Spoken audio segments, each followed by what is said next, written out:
월말 김어준입니다. 과학 전 분야를 통섭하는 시간. 박문호 박사님 나오셨습니다. 안녕하십니까. 네. 과학 원정대 이후 연속으로 저희가 브레인 사이언스 했는데, 예, 오늘 그 아마 정점에 해당되는. 브레인 사이언스의 정점. 예, 누구나 다 브레인 하는 사람들이 오늘 이야기하는 거가 최고 위에 있는, 다시 말하면 아직 해결되지 않는 문제. 이게 최전선이에요? 최전선이요. 그리고 또 한동안 쉬워. 예. 예, 요거를 못 들은 지가 꽤 됐어요. 예. 그래요. 오늘 쉬워 좀 부탁드립니다. 예. 자, 그럼 브레인 사이언스의 최전선. 결론부터 말씀드리면 컨서스니스라고 하는데 의식. 예. 인류가 아직 모르고 있다. 의식 어렵지 않을 것 같은데. 예, 바로 그 점입니다. 네. 그래서 오늘 제가 하는 데까지 해보겠는데, 다 듣고 나면 so what? 그래서 알았다는 말이야, 모르다는 말이야. 다 듣고 보면 여전히 아리까리하게 됩니까? 예. 이 브레인 쪽에 노벨상 받은 사람 몇 명이 없거든요. 노벨상 받은 두 사람이 거의 30년을 보냈는데 결론이 안 났어요. 그 후 그 제자들이 지금 계속 붙들고 있어요. 우리 또 박사님은 노벨상 받은 사람들 중요하게 생각하시는데 이 분야는 두 사람인데 네. 30년째 붙들고 있는데 해결이 안 나오고 있다. 해결이 안 됐다. 어려운 분야네. 어려운 분야죠. 도미넌트한 좀 주류를 형성한 그룹은 있죠. 의식에 관한 이론이 거의 한 20가지가 됩니다. 오늘 그중에 한 3가지 정도. 가장 주도적인 이론. 그 3가지. 20개 중에 3가지. 예. 자, 첫 번째 뭡니까? 에델만 모델이라고 해서, 에델만은 노벨 생리의학상, 면역학으로 노벨상을 받은 사람이요. 그리고 나서 나머지 인생 마지막 임종 때까지 30년을 브레인 사이언스, 그중에 딱 한 분야, 컨서스니스. 이 분야를 아주 집요하게. 노벨상을 일단 받고 이제는 내가 브레인 사이언스 쪽에서 일가를 이루겠다 해서 뛰어든 게 의식이에요. 의식? 그렇죠. 노벨상 정도 레벨에 있는 사람들은 브루스를 뚫고 싶은데 봤더니 브레인 사이언스에서. 방금 박사님이 말하는 건 브레이크스루 말하는 거죠? 예. 발음 좀 그렇습니다. 박사님 발음으로 뭐라고요? 그래. 돌파구를 열어야 되고. 브룩스. 박사님 그냥 브룩스로 하죠. 브룩스로 좋아요. 그렇죠. 그리고 이분이 노벨상을 받고 독립적 연구소를 세웠어요. 원래 이분이 산디에고 저쪽에 그 큰 연구소가 있어요. 그 연구소의 한 디렉터인데 독립적으로 또 개인 연구소를 만들었어요. 그 개인 연구소의 연구원이 박사급이 한 50명쯤 됐어요. 개인 연구소인데도 워낙 명성이 있으니까 노벨상 받았으니까요.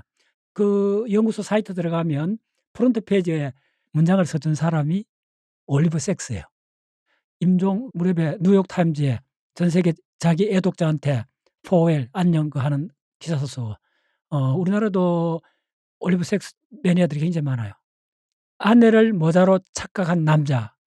제목 들어봤어요. 들어보셨죠? 예. 저도 20년 전에 브레인 공부 처음 할 때 그 책을 보고 완전히 그쪽으로 확 애정을 갖게 됐죠. 세계적 브레인 과학자고 필력이 대단한 사람이에요. 그 사람이 연구소 오픈을 축하하면서 직접 서문을 써줄 정도로 기대를 많이 받은 연구소인데, 그 서문에 에델만이 하고 있는 의식의 연구소는 인류의 마지막 문제, 의식이라는 문제를 해결하기 위해서 과학적 수도사들이 모인 곳이다. 표현력이 좋네. 그 정도로 에델만은 주목을 받았고, 왜 그 수도원까지 비유를 하느냐면요. 에델만은 제약회사한테 펀드를 안 받아요. 그렇구나. 왜냐하면 제약회사 받으면 구체적인 연구를 해야 되잖아요. 그런데 그렇죠. 의식은 인류 전체에 관한 문제. 일종의 기초과학인 거죠. 기초과학이죠. 기초과학 중에 기초과학이고. 결론적으로 지금 어떤 대가도 70~80% 사람이 동의할 정도까지 올라온 이론이 없어요. 통일장 이론이 없어. 바로 물리학에서 이야기하는 통일장 이론하고 거의 비슷하다 보시면 돼요. 그러면 그게 왜 그렇게 중요하고 그게 왜 그렇게 어려운 문제라는 것만 알면 충분해요. 그걸 하드 프로블럼이라고 이름 붙였던 차머스라는 철학자는 이게 어려운 문제라는 걸 학회에서 발표하면서 인류학 스타가 된 철학자가 있어요. 이게 어렵다는 걸 이해시킨 것만으로도. 그렇죠. 인류가 지금까지 만났던 양자학이든 자연을 보는 모든 것들하고 근본적으로 다른 어떤 이 문제야말로 가장 근본적인 하드 프로블럼이다. 철학자가 이게 어려운 문제라고 사람들이 이해할 수 있는 방식으로 설명해줘서 유명해졌어요? 유명해졌어요. 그럼 오늘 제가 이걸 이해 못해도 저는 이상한 게 아니네요. 전혀 이상합니다. 네. 누가 이해했다고 막 나서면 간단히 그 계룡산 도사로 보면 돼요. 계룡산 도사다. 계라 그렇게 생각하시면 돼요. 오케이. 이게 워낙 어려워서 여러 가지 접근법이 있고 20가지 그게 정도. 답이 안 나와서 아직도 못 풀고 있다. 그렇죠. 거기까지만 이해된다. 예. 이런 겁니다. 무지개 색깔이 빨주노초 파란보가 있는데 물리학을 하면 이게 주파수일 뿐이라는 거 알잖아요. 주파수는 전자기파의 진동수잖아요. 그래서 전자기 진동수가 몇 헬츠다 몇 헬츠다 그렇다면 시계추처럼 종을 1초에 몇 번 쳤는가 이게 주파수거든요. 예. 그 종이 빛이라는 종이라 생각하면 돼요. 종은 소리로 듣잖아요. 그 소리의 파동처럼 빛의 파동이 1초에 몇 번 예. 망막이 왔는가가 주파수잖아요. 예. 그걸 우리는 빨간색이다, 파란색이다, 노란색이다라고 지각하잖아요. 예. 그럼 주파수하고 빨갛다는 색깔하고는 무슨 관계냐? 바로 이게 하드블랍입니다. 그걸 물리적으로 설명할 수 있는데 네. 우리는 왜 그걸 빨간색으로 빨간색 인식하느냐? 인식하느냐 이거죠. 다르게 할게요. 예를 들면 가렵다는 현상.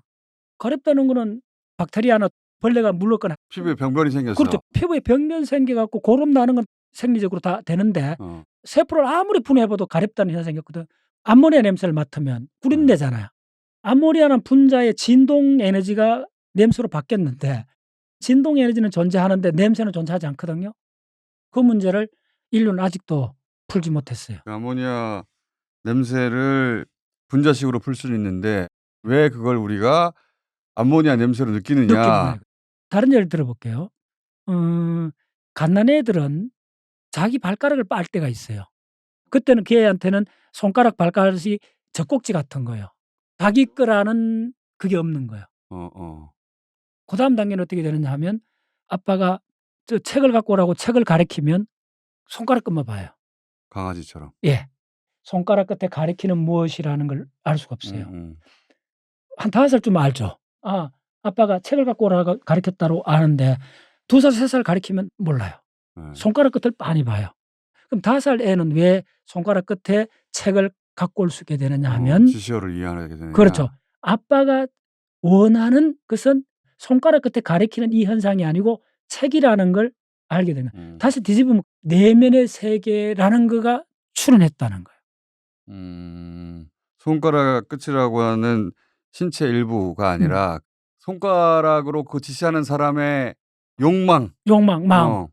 그걸 읽을 수 있게 되었다. 예. 그게 나이 따라 다르거든요. 그 강아지 키워보면 압니다. 그래요. 강아지 어릴 때는 그 절대 못 알아들어요. 예. 근데 나이를 먹어도 못 알아듣는 강아지도 있는 반면에 나이를 먹으면 그 손가락 끝에 지시한 목적물이 있다. 주인이 원하는 게 있다는 걸 이해하는 단계가 오거든요. 그 5살 애가 그걸 처음 깨달았을 때는 무언가가 있다는 거예요. 아빠가 원하는 뭔가가 있다. 그렇죠. 아빠가 손을 잡아주고 껴안고 하는 그런 것들 다 직접 아빠의 몸에서 일어난다는 걸 알잖아요. 그런데 손가락 가리키는 거는 아빠하고 떨어져 있어. 그렇죠. 3살 모네는 아빠가 손가락 가리키면 손가락 끝을 잡아버리는 거예요. 아빠의 몸의 일부로서 잡는 거예요. 그런데 아빠가 가리키는 저 끝에 있는 물체를 갖고 올라오면 칸텀 점프를 해야 돼요. 아빠 몸은 아닌데 아빠 몸하고는 관계없는데 아빠하고 링크되는 무엇이 있을 수 있구나. 그때는 아빠하고 떨어져 있는 물체인데 아빠하고 연결돼 있어. 그렇죠. 뭔가 있어 바깥에. 가장 중요한 포인트 이거예요. 손가락 끝은 보였는데 아빠가 가리키는 저거는 공간적으로 떨어져 있잖아요. 저 바깥에 있는 저거는 외부의 세계가 되고 아빠 안에서 뭐가 있다는 걸 캐치한 거예요. 처음으로 아빠 신체 말고 아빠 내부에 눈에 안 보이는 건데 뭔가 있다. 뭔가 있는 걸 캐치했기 때문에 그런 거예요. 그래서 이 손가락 끝을 잡는 거하고 저 끝에 가리키는 물체를 잡는 거는 어마어마하게 다른 거예요. 그래서 요걸 이제 이 심리학자나 브레인과학자들이 부른 이름이 Theory of Mind, 마음의 이론할 때 항상 요 예를 들어줍니다. 그게 나이에 따라서 완전히 달라져요. 안 달라지는 지능도 있을 것 같아요. 예. 안내의 일기라고 들어보셨죠? 안내의 일기. 예. 유태인 박해할 때 지하에 숨어가 살았던 중학생쯤 되는 소녀가 일기를 썼잖아요. 그 일기가 전 세계에 신금을 울렸잖아요. 왜 우리가 그걸 그렇게 감동하고 신금을 울렸었겠어요? 바로 한 소녀의 내면의 세계가 전 인류한테 드러났잖아요. 그 소녀가 느꼈던 그 상황의 내면의 세계를 우리가 문자로 읽기 전에는 다른 세계거든요, 완전히. 자기 발가락을 빠른 갓난애부터 손가락 끝을 가는 애, 사춘기쯤 되는 소녀의 내면의 세계.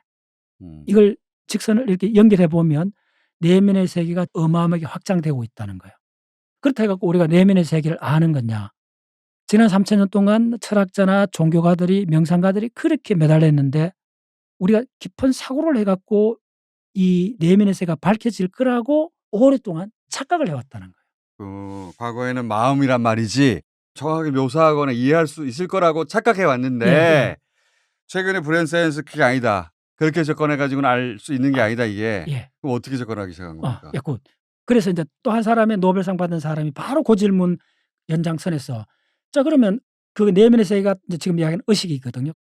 우리 내면의 세계도 다 안 밝혀진 게 아니고 상당히 많은 부분 밝혀져 있죠. 언어라든지 지각이라든지 감정이라든지 이런 분야는 수십 년 연구해 갖고 엄청나게 밝혀져 가고 있고 언어는 어떻게 예 탄생했는가, 그렇죠. 삶을 어떻게 지각하는가 그렇죠. 이것도 어느 정도 밝혀졌잖아요. 그렇죠, 그렇죠. 감정에 대한 이야기도 마찬가지인데 그런데 의식은 하드 프로블렘이라는 걸 브레인 과학자들이 인식하게 된 거예요. 그럼 어떻게 접근을 해야 되는가? 먼저 의식이 브레인 속에서 일어났다는 건 명확하거든요. 네. Neural correlate to consciousness. 의식에 직접 관련되는 브레인 영역이 어딘가를 찾는 게임이 시작된 거예요. 전두엽이 어떻고 하는 그렇죠. 그런. 예, 그렇죠. 그래서 이쪽에 인제 선두주자가 바로 크릭입니다. DNA. DNA. 어. 크릭은 DNA 해 갖고 노벨상 받고 또 다른 걸로 해 갖고 노벨 생리의학상을 2번 받은 사람입니다. 노벨상을 2번 받고 곧장 터닝을 했습니다. 새로운 프로세스. 벌써 예. 에델만은 면역학에서 노벨 생리의학상을 받고 브레인 사이언스로 터닝했고 크릭은 분자세포생물 DNA 연구를 하고 노벨상 2번 받고 일로 터닝하고 두 사람 다 30년 보냈어요. 크릭이 접근했던 법은 금방 설명이 돼요. 의식이 우리 브레인에서 일어났다면 도대체 어딨냐? 살라머스냐? 그러니까 시상이냐? 전전두엽이냐? 인슐라냐? 연합시각피질이냐? 구체적으로 어딘가를 탐침을 갖고 추적해 들어가기 시작했어요. 요 크릭하고 같이 연구했던 젊은 사람이 크리스토퍼 고어라는 사람인데 우리나라 번역대가 한 권 나와 있어요. 한 10년 전에 한 권 나왔고 원래도 지금 한 권 또 나왔어요. 이 두 사람이 30년 보냈는데 다 동의하는 영역을 못 찾았어요. 결론. 두뇌에 어디서 예. 의식을 관장하느냐 못 찾았어요? 아직 못 찾았어요. 어머니 사이언스. 30년이나 했는데. 30년 했는데. 보통 사람들이란요. 어마어마하게 집요하게. 이거는 현재까지는 성과가 크게 없는 거네요.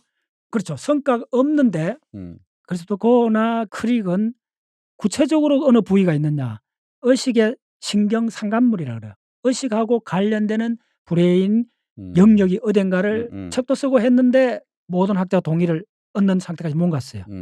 여기가 아닐까 했는데 반론이 나오고 그걸 충분히 제압하지 못하고 후보자 중에 하나가 클라스트롬이라 갖고 전장이라는 영역이 있어요. 또 ACC라는 영역도 있고 많이 이제 후보자를 뇌 여러 부위가 후보로 등장했고 그렇죠. 후보 등장할 만한 부위가 거의 한 20-30개나 된다 생각하시면 돼요. 여기 아닐까 했더니 반론이 등장하고 그 반론도 그럴듯하고 그렇다고. 누구나 인정할 만한 결론에 도달하지 못했다. 바로 그겁니다. 그리고 이제 크릭은 벌써 한 10년 됐나 돌아가시고 코어가 한 사람이 지금 계속 이어가고 있는데 브레인 연구소 소장으로 계속하고 있습니다.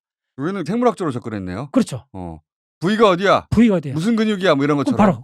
바로 그렇게 접근했고 그다음에 에델만. 제가 브레인 공부를 하게 된 동기도 이 에델만 이론을 갖고 브레인 공부를 시작했어요.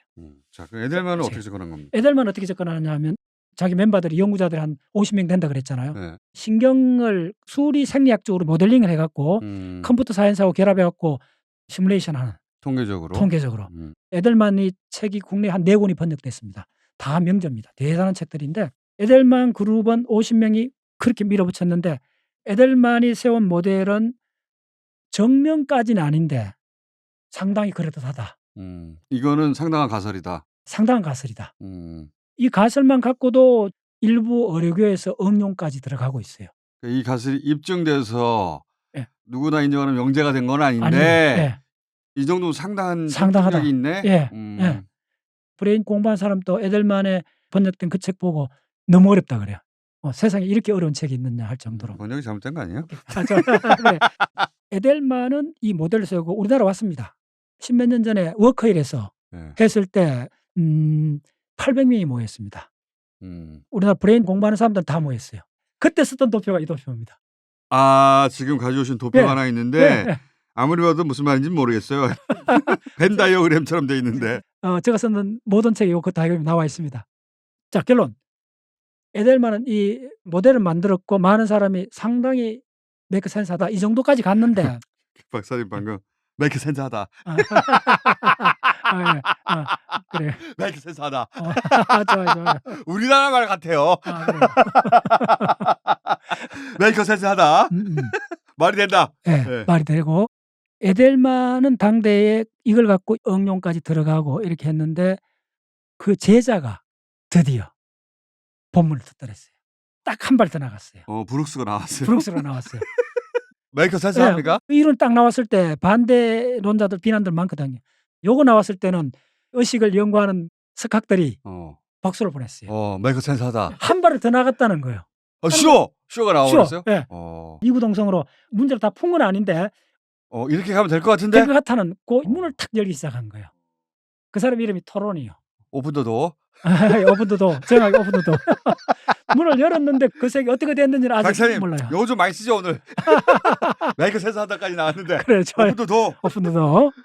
이 토론이 책이 국내에 2권이 번역되어 있습니다.